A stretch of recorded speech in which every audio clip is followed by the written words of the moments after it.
আসসালামু আলাইকুম, welcome back to my channel. Hello viewers, আপনারা সবাই কেমন আছেন? আশা করি আল্লাহর অশেষ রহমতে আপনারা ভালো আছেন এবং সুস্থ আছেন।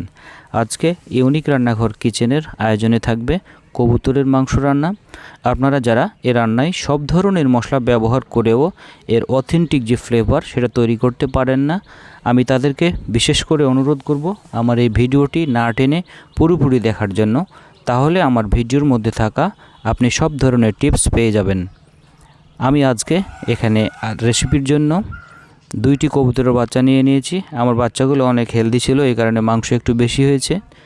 আর আমি ঠিক এরকম করে কেটে নিয়েছি। আপনারা চাইলে এর চাইতে আরও একটু বড় করে কেটে নিতে পারেন। এরপরে চুলোয় আমরা একটি প্যান বসিয়ে এখানে একটি মশলার প্রিপারেশন করে নেব। এর জন্য এখানে আমরা 10 থেকে 12টি লবঙ্গ, 2টি ছোট সাইজের এলাচ, 3টি দারুচিনি, 1 চামচ পরিমাণে কালো গোলমরিচ, 3টি লাল শুকনো মরিচ, 1 চামচ পরিমাণে গোটা জিরে আর একটি তেজপাতা আমরা এটাকে 2 টুকরো করে দিয়েছি। এখন চুলোর আঁচ মিডিয়াম লো ফ্লেমে রেখে এগুলোকে ভেজে নিয়ে আমি গুঁড়ো করে রাখবো। এরপরে আমরা একটি ফ্রাই প্যান নিয়েছি এবং এখানে পরিমাণ মতো সরিষার তেল দিয়েছি।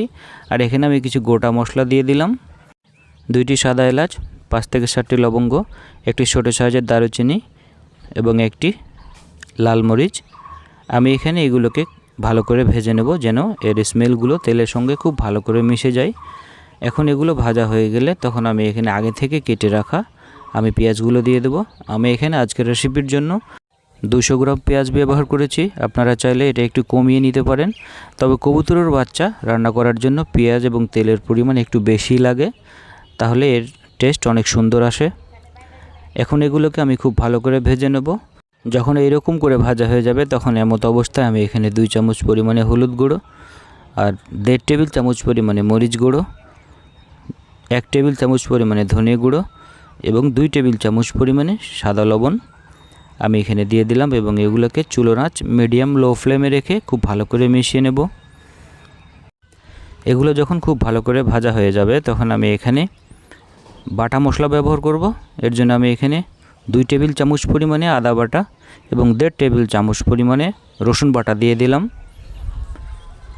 এবং এখানে সামান্য পরিমাণে পানি দিয়ে আবারও খুব ভালো করে এগুলোকে মিশিয়ে নিতে হবে এবং মশলাগুলোকে কষিয়ে নিতে হবে।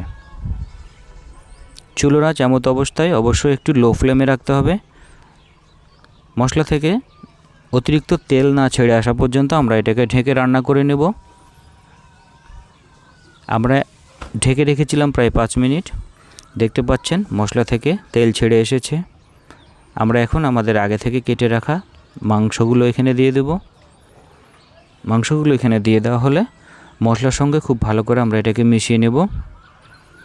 এখন চুলোর আঁচ লো ফ্লেম থেকে একটু মিডিয়াম ফ্লেমে রাখতে হবে এবং এটাকে খুব ভালো করে কষিয়ে নিতে হবে যেন মশলাগুলো মাংসের সাথে খুব ভালোভাবে লেগে যায়। আমি এটাকে প্রায় 2 থেকে 3 বার ঢেকে কষিয়ে নিয়েছি। এখন আবারও আমি এটাকে ঢেকে রেখে দিলাম 2 থেকে 3 মিনিটের জন্য। ফিরে আসছি 2 থেকে 3 মিনিট পরে। দেখতে পাচ্ছেন এখান থেকে তেল ছাড়া শুরু করেছে, মানে মাংস আমার কষানো শেষ। এখন আমি এখানে মাংস সেদ্ধ করার জন্য পরিমাণ মতো পানি দিয়ে দেব। মাংসে পরিমাণ মতো পানি দেওয়া হলে এটাকে খুব ভালো করে মিশিয়ে আমরা আবারও এটাকে ঢেকে রান্না করব।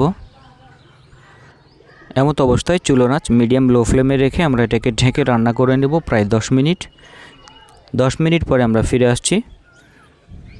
এখন আমরা এখানে 8 থেকে 10টি কাঁচামরিচ দিয়ে দিলাম।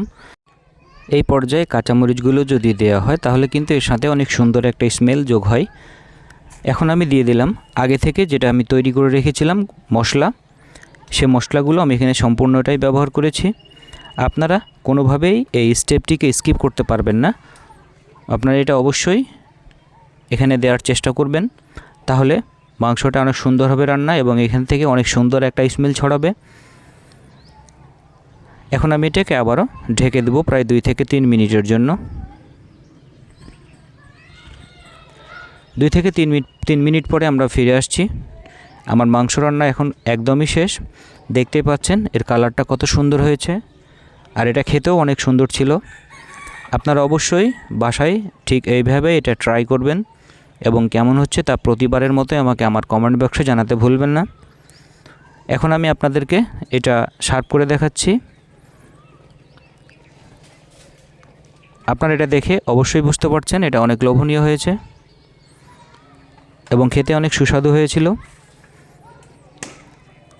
আর কথা না বাড়িয়ে আজকের মতো এখানেই শেষ করছি। দেখা হবে পরবর্তীতে আবারও কোনো নতুন রেসিপি নিয়ে। ততক্ষণ পর্যন্ত আপনারা ভালো থাকবেন, সুস্থ থাকবেন এই কামনা করে বিদায় নিচ্ছি। খোদা হাফেজ।